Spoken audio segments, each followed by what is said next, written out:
கல்லூரி மாணவி கூட்டு பாலியல் வன்கொடுமை செய்யப்பட்டதை கண்டித்து கோவை தெற்கு வட்டாட்சியர் அலுவலகம் முன்பு தவகவினர் ஆர்ப்பாட்டத்தில் ஈடுபட்டு வருகின்றனர்.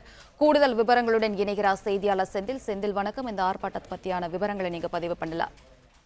கோவையில் நடந்த கல்லூரி மாணவி கூட்டுறவு பாலியல் வன்கொடுமை சம்பவத்தை கண்டித்து கோவை தெற்கு வட்டாட்சியர் அலுவலகம் முன்பு கோவை மாவட்ட தமிழக வெற்றிக் கழகம் சார்பில் தற்போது கண்டன ஆர்ப்பாட்டமாக நடைபெற்று வருகிறது. கோவை மாவட்டத்தில் கடந்த ஞாயிறன்று கல்லூரி மாணவி 3 நபர்களால் கூட்டு பாலியல் வன்கொடுமை செய்யப்பட்டார். இந்த சம்பவமானது தமிழகம் முழுவதும் பெரும் அதிர்ச்சி ஏற்படுத்திய சூழலில் பல்வேறு கட்சிகள் தங்களது கண்டனத்தை பதிவு செய்து வருகின்றன. இதன் ஒரு பகுதியாக கோவை தெற்கு வட்டாட்சியர் அலுவலகம் முன்பு தற்போது கோவை மாவட்ட தமிழக வெற்றிக் கழகம் சார்பில் கல்லூரி மாணவி பாலியல் வன்கொடுமை செய்யப்பட்ட சம்பவத்தை கண்டித்து கண்டன ஆர்ப்பாட்டமானது தற்போது நடைபெற்று வருகிறது. இந்த கண்டன ஆர்ப்பாட்டத்தில் மாவட்ட நிர்வாகிகள் உள்ளிட்ட ஏராளமான தொண்டர்கள் பங்கேற்றுள்ளனர். தமிழக அரசை கண்டித்தும் இந்த சம்பவத்தை கண்டித்தும் பதாகைகள் அடங்கிய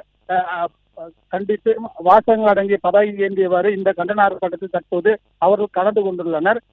தமிழக அரசை கண்டித்தும் சம்பவத்துக்கு விரைந்து இன்னும் கூடுதலாக கோவையில் பாதுகாப்பு வழங்க கோரியும் சம்பவத்தின் முழு தன்மை வெளிக்கொண்டு வர கோரியும் மாவட்ட நிர்வாகிகள் தொண்டர்கள் என ஏராளமானோர் பங்கேற்று இந்த கண்டன ஆர்ப்பாட்டத்தில் தற்போது தங்களது கண்டன கோஷங்களை எடுத்தியும் தங்களது கண்டன உரையையும் நிகழ்த்தி வருகின்றனர்.